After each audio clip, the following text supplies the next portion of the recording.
오늘 말씀의 제목은 눈물을 흘리시는 예수님입니다. 눈물을 흘리시는 예수님이라는 제목으로 하나님 말씀 전하겠습니다. 요한복음의 주인공은 예수님입니다. 요한복음의 기록자는 요한복음의 주인공이신 예수님이 어떠한 분이신지를 이미 1장에서 소개하였습니다. 요한복음 1장에 소개된 예수님께서는 창조주이시며 동시에 창조의 말씀 로고스이셨습니다. 그리고 예수님은 구원의 참빛, 하나님의 독생자, 성령으로 세례를 베푸실 분, 세상 죄를 지고 가는 하나님의 어린 양, 하나님의 아들, 랍비, 메시아, 왕, 그리고 새로운 이스라엘을 만드실 인자이셨습니다. 뒤이어 요한복음의 기록자는 2장부터 12장까지에 있는 말씀을 통하여 요한복음의 주인공이신 예수님께서 행하신 7가지 표적을 소개합니다. 오늘 본문은 예수님께서 행하신 7가지의 표적 가운데 7번째 표적의 일부분입니다. 7번째 표적은 요한복음 11장 1절부터 44절 사이에 기록되어 있으며 죽은 나사로를 살리신 사건입니다. 그리고 오늘 본문 요한복음 11장 28절에서 37절까지의 말씀 안에는 죽은 나사로를 살리시기 직전 예수님의 모습이 기록되어 있습니다. 예수님의 모습이 본문 35절에 분명히 기록되어 있습니다. 오늘 본문 35절 말씀 우리 다 같이 한 목소리로 읽겠습니다. 예수께서 눈물을 흘리시더라. 아멘. 예수님께서 눈물을 흘리셨습니다. 예수님께서 눈물을 흘리실 수도 있지 않겠습니까? 그렇습니다. 예수님도 사람의 몸을 입으셨기 때문에 눈물을 흘릴 수도 있습니다. 그런데 문제는 요한복음에 기록된 예수님께서 눈물을 흘렸다는 사실입니다. 요한복음은 공관복음과는 달리 예수님의 육신적, 역사적 탄생에 대하여 그다지 중요하게 여기지 않았다는 것입니다. 마태복음과 누가복음은 예수님의 태어나심, 이렇게 응애하는 예수님이 그려져 있는데 요한복음은 그렇게 그려지지 않았습니다. 마가복음도 예수님의 아기 때의 모습이 그려져 있지는 않고 세례 요한의 활동 때부터 기록되어져 있지만 마태, 마가, 누가복음은 예수님의 육신적, 역사적 탄생에 대해서 기록을 하고 있지만 요한복음은 1장에서 이렇게 설명하지 않고 그냥 바로 태초에 말씀이 계시니라 라고 해서 예수님은 바로 화끈하게 요한복음 1장은 공관복음과는 달리 그냥 화끈하게 요한복음의 주인공이신 예수님의 정체에 대해서 미리 밝혔습니다.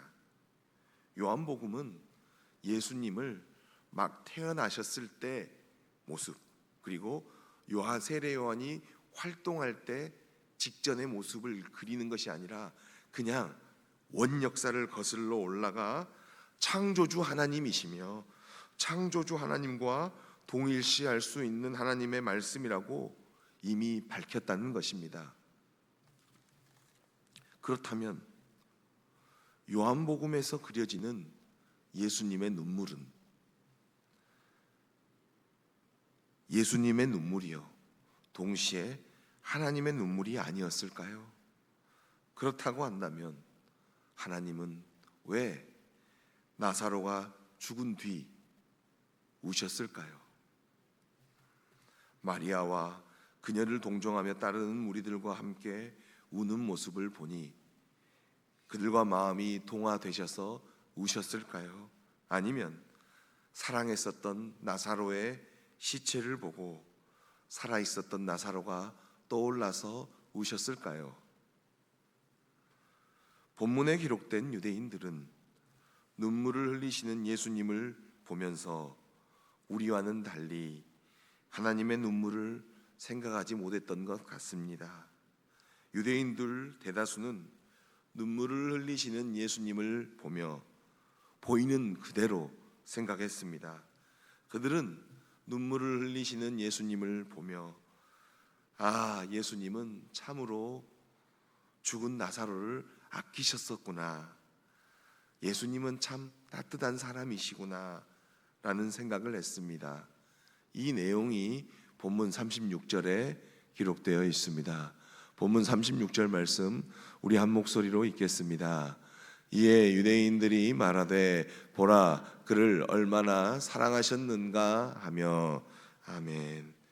그러나 일부 유대인들은 예수님께서 행하신 수많은 기적을 보았으며 심지어는 요한복음 9장에서는 맹인의 눈을 뜨게 하는 기적을 보았기 때문에 예수님이 그렇게 사랑하시는 자라면 사랑하는 나사로가 죽지 않게 해야 하지 않았나라고 주장했습니다. 아마 이 주장은 나사로의 죽음에 대한 책임을 예수님께 넘기는 듯합니다. 예수님에 대하여 내심 불만이 담겨 있는 듯합니다. 이 내용이 오늘 본문 37절에 기록되어 있습니다. 37절 말씀 우리 한 목소리로 읽겠습니다. 그중 어떤 이는 말하되 맹인의 눈을 뜨게 한 이 사람이 그 사람은 죽지 않게 할 수 없었더냐 하더라. 아멘. 이렇게 유대인들은 눈물을 흘리시는 예수님을 보며 나사로를 사랑하심을 보았고, 일부 유대인들은 눈물을 흘리시는 예수님을 보며 예수님을 원망하였습니다. 예수님을 판단하였습니다.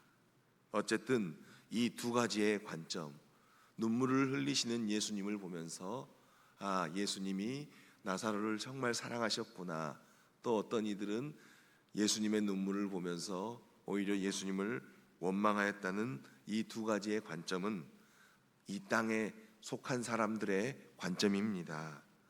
눈물을 흘리시는 예수님을 바라보는 유대인들의 평가였을 뿐입니다. 하지만 요한복음을 입체적으로 입체적으로 읽어야 하는 우리는 눈물을 흘리시는 예수님을 유대인들과 같이 보아서는 안 됩니다. 눈물을 흘리시는 예수님을 보며 하나님의 눈물을 떠올려야 합니다. 요한복음 이미 1장에서 예수님은 하나님의 아들이요 더 거슬러 올라가면 창조주이시요 또 창조의 말씀이셨기 때문입니다. 하나님께서는 눈물을 흘리셨습니다. 하나님께서는 죽음으로써 아담적 실존에 놓인 존재자임이 재확인된 나사로로 인하여 눈물을 흘리셨습니다. 우리도 지금 살고 있지만 우리도 죽습니다. 우리가 죽는다고 하는 것은 어떤 겁니까? 우리의 신학적인 의미로 우리가 아담적 존재자에 놓인 존재자였지라는 것을 그냥 재확인하는 것일 뿐입니다. 성경을 통해서 우리는 아담적 존재자이다, 죽음에 걸린 존재자이다. 우리 같이 믿는 성도들이 죽음을 맞이하게 되면 우리는 아담적 존재자에 걸린 아담적 실존에 놓인 존재자라는 것을 재확인하는 것일 뿐입니다. 바로 이것입니다. 하나님께서는 죽음으로써 아담적 실존에 놓인 존재자임이 재확인된 나사로로 인하여 눈물을 흘리셨습니다. 동시에 하나님께서는 죽지는 않았지만 결국 죽음에 이르게 될 아담적 실존에 놓인 존재자들, 마리아를 동정하는 무리들, 그 외 모든 인간들로 인하여 눈물을 흘리셨습니다. 한마디로 하나님께서는 아담적 실존에 놓인 존재자인 인간을 불쌍히 여기셔서 눈물을 흘리셨습니다. 이것을 다른 말로 하면 하나님께서는 죄로 인하여 죽음에 걸린 인간 존재자를 긍휼히 여기셔서 눈물을 흘리셨습니다. 죄인인 우리를 불쌍히 여기셔서 눈물을 흘리셨습니다. 물론 지금 이 순간에도 성령 하나님께서 우리 성도들을 위해서, 저를 위해서 친히 눈물로 간구하고 계십니다. 그래서 성령의 사람 바울은 다음 말씀과 같이 고백할 수 있었습니다. 로마서 8장 26절 말씀 우리 다 같이 한 목소리로 읽겠습니다. 이와 같이 성령도 우리의 연약함을 도우시나니 우리는 마땅히 기도할 바를 알지 못하나 오직 성령이 말할 수 없는 탄식으로 우리를 위하여 친히 간구하시느니라. 아멘. 이렇게 본문에 기록된 눈물을 흘리시는 예수님을 통하여 하나님의 눈물이 떠오르며 지금 이 시간에도 우리를 위하여 친히 중보하고 계시는 성령님의 눈물이 떠오릅니다. 이 땅에 살면 울 일이 많습니다. 엄청 많습니다. 아주 많습니다. 왜냐하면 이 땅은 죽음의 권세가 가득한 곳이기 때문입니다. 그러나 종국에는 우리는 우리의 울음을 멈출 것입니다. 왜냐하면 눈물을 흘리신 예수님께서 종말의 주관자 어린 양이시기 때문입니다. 친히 우리의 구원을 완성하실 것이기 때문입니다. 종말의 주관자이신 예수님께서 우리의 눈물을 닦아주실 것이기 때문입니다.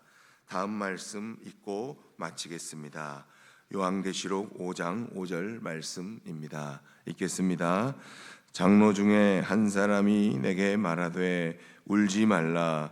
유대지파의 사자 다윗의 뿌리가 이겼으니 그 두루마리와 그 일곱인을 떼시리라 하더라. 아멘. 기도하겠습니다.